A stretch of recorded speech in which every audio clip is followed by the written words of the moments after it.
پرانی وقتوں کی بات ہے، کسی شہر کا قاضی مرغی لینے بازار گیا۔ دکاندار دکان بند کر چکا تھا۔ وہ ایک گاہک کے لیے مرغی ذبح کر کے اس کا انتظار کر رہا تھا۔ قاضی صاحب نے کہا، یہی مرغی دے دو۔ دکاندار نے کہا، میں مرغی کے مالک کو کیا جواب دوں گا؟ قاضی صاحب نے کہا، گاہک سے کہہ دینا مرغی اڑ گئی، بات بڑھے گی تو معاملہ میرے پاس ہی آئے گا۔ دکاندار نے مرغی قاضی کو دے دی۔ کچھ ہی دیر میں وہ گاہک آن پہنچا جس کی مرغی تھی۔ مرغی طلب کرنے پر دکاندار نے بتایا کہ مرغی اڑ گئی ہے۔ وہ نہ مانا اور دکاندار کو پکڑ کر قاضی کے پاس چل دیا۔ راستے میں دو افراد جھگڑ رہے تھے۔ دکاندار بیچ بچاؤ کرانے لگا تو اس کی انگلی لڑنے والوں میں سے ایک شخص کی آنکھ میں لگ گئی، جس سے اس کی آنکھ ضائع ہو گئی۔ وہ یہودی تھا، چنانچہ وہ بھی اپنا معاملہ لے کر قاضی کی طرف ساتھ ہی چل پڑا۔ دکاندار بہت پریشان تھا کہ مرغی کے معاملے میں تو قاضی بچا لے گا، مگر اس کے معاملے میں کیا ہوگا؟ دکاندار سوچ کر اتنا پریشان ہوا کہ اچانک ہاتھ چھڑا کر بھاگا اور مسجد کے مینار پر چڑھ کر نیچے کود گیا۔ نیچے ایک بوڑھا شخص کھڑا تھا۔ دکاندار سیدھا اس پر گرا اور وہ بوڑھا شخص وہیں مر گیا۔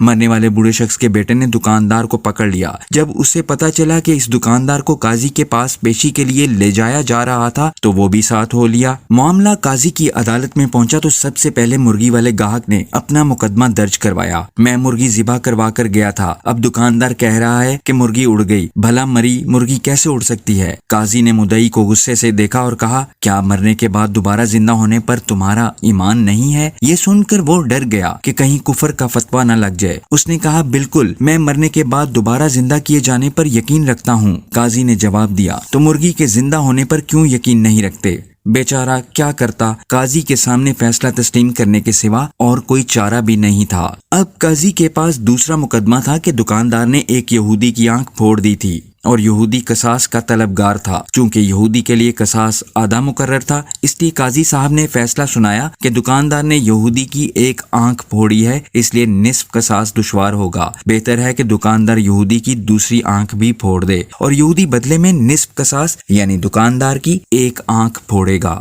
فیصلہ سنتے ہی یہودی کی سٹی گم ہو گئی کہ اگر دوسری آنکھ بھی چلی گئی تو کہیں کا نہیں رہوں گا۔ چنانچہ اس نے اپنی جان بچانے کے لیے دکاندار کو معاف کر دیا۔ اب تیسرے مقدمے میں بوڑھے کا بیٹا قاضی کے روبرو پیش تھا۔ قاضی جی نے معاملہ توجہ سے سنا اور فیصلہ سنایا کہ دکاندار کو مسجد کے اسی مینار کے آگے کھڑا کر دیا جائے اور مرنے والے بوڑھے کا بیٹا مینار کی اسی کھڑکی سے دکاندار پر چھلانگ لگا کر اس کی جان لے لے اور اپنا قصاص وصول کر لے۔